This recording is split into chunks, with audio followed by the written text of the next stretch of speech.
Hey, hello, leaders. This is Paul, and welcome to Run to Your Leadership Challenges.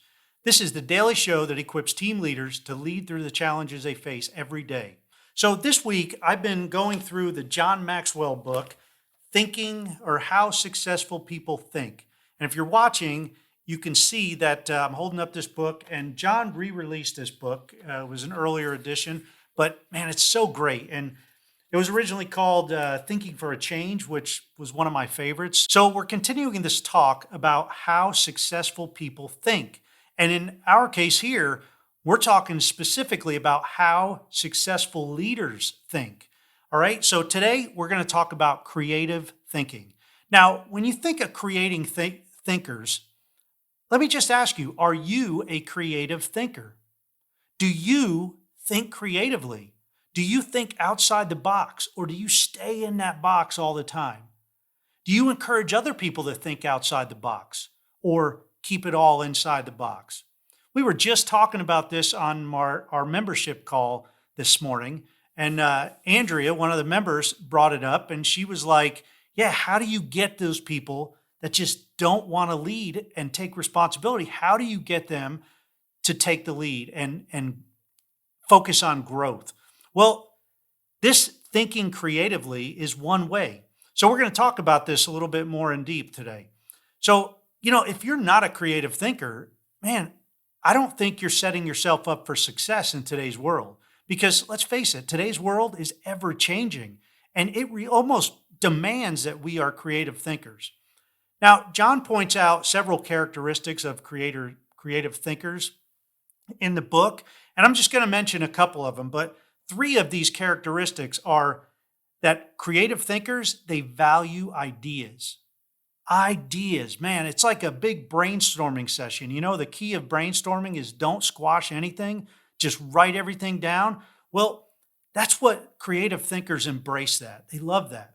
All right. They also explore options. Now, if you think about it, there's more than one way to do things. Now, if you know that old saying, there's about the cat, and skinning, there's more than one way.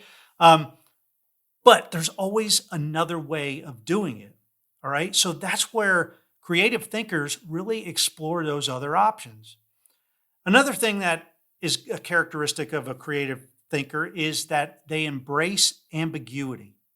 They don't want to be doing the same old thing all the time. All right. They look for those different things, those odd things, and they do it that way. They try it. They're willing to take the chance. Now, in this chapter, John talks about this creative thinking process.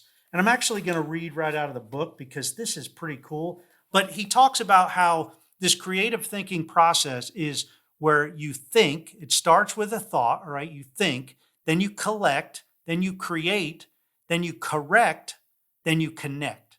Now, let me just read this because he says, once you begin to think, you are free to collect. That's information and all kinds of ideas. Then you ask yourself, what material relates to this thought? All right, so what kind of material? Once you have the material, you can ask, what ideas can make this thought better? How can it be better? What can make this better?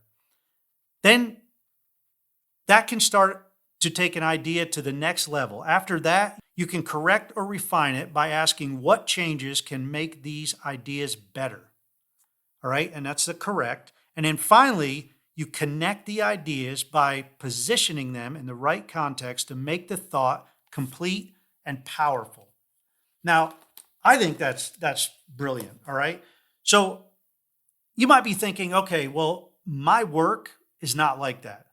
My boss is not a creative thinker, and my team doesn't have any creative thinkers inside it. So you might be thinking, how in the world do I get people to think creatively?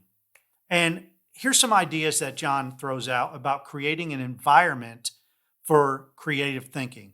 And he says, first of all, you have to encourage that creativity. Make sure your people know that they are free to roam outside of that box that they usually park in, all right?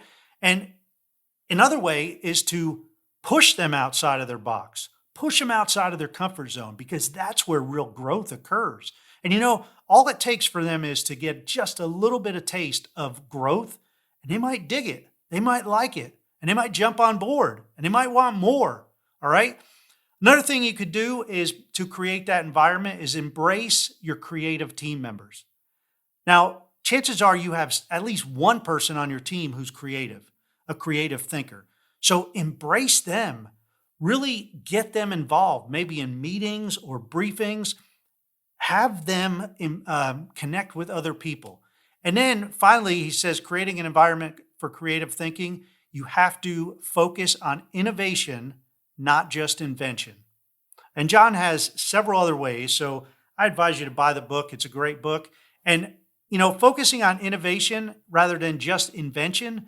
See, innovation is just taking something that exists and making it better, doing it differently, doing it better, more efficiently. All right. So think about innovation. Really, it's great to invent new things. Don't get me wrong, but don't forget that you can innovate by taking a process that you currently do and tweaking it a little bit to make it better.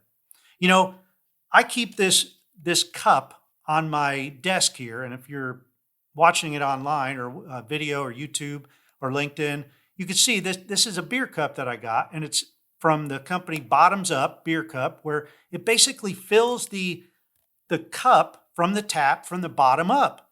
And I did a podcast about that a while back about innovation, but I keep it right here on my desk. Doesn't really please my wife because she's like, why do you keep that cup there?